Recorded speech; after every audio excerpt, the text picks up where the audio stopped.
శ్రీమాత్రే నమః. ఓం శ్రీ లలితాంబికాయై నమః.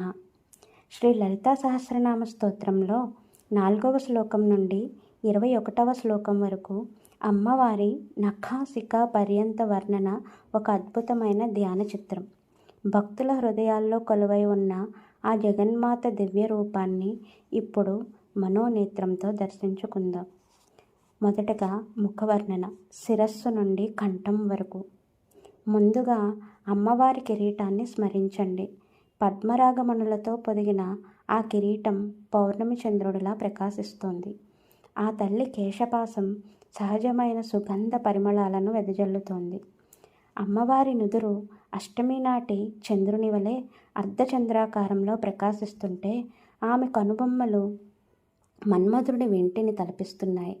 కరుణా రసాన్ని కురిపించే ఆ మీనాక్షి కన్నులు సంపెంగ పువ్వు లాంటి నాసిక, సూర్యచంద్రులనే కుండలాలుగా ధరించిన కర్ణములు అమ్మవారికి అపారమైన శోభను ఇస్తున్నాయి.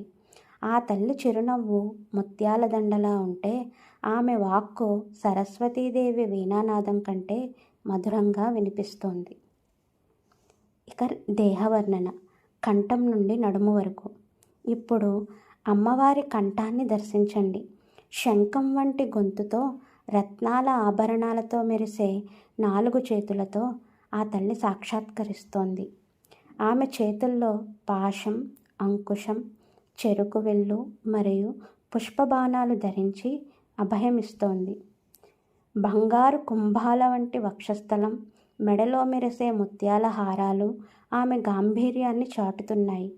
అతి సన్నని నడుముపై 3 మడతలు కనిపిస్తుండగా మన్మథుడు కట్టిన తోరణంలా ఆమె నడుము వడ్డానంతో దగదగలాడుతోంది.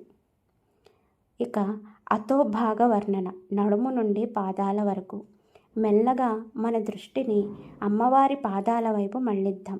మన్మథుడి అమ్ముల పొద వంటి తొడలు, రత్నాలు పొదిగిన మణిమయ పీఠం లాంటి మోకాళ్ళు ఆ రూపానికి నిండుతనాన్ని ఇస్తున్నాయి. ఏనుగు కుంభస్థలం వంటి పిక్కలు, ఇంద్రాది దేవతలు శిరస్సు వంచి నమస్కరించే పాదపద్మాలు మనకు కనిపిస్తున్నాయి. ఆఖరిగా ఆ తల్లి కాళిగోళ్లను దర్శించండి.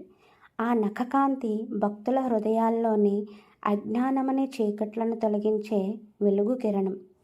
హంస నడకను తలిపించే ఆ తల్లి రాజసమైన నడక మనసుకి ఎంతో ప్రశాంతతను ఇస్తుంది.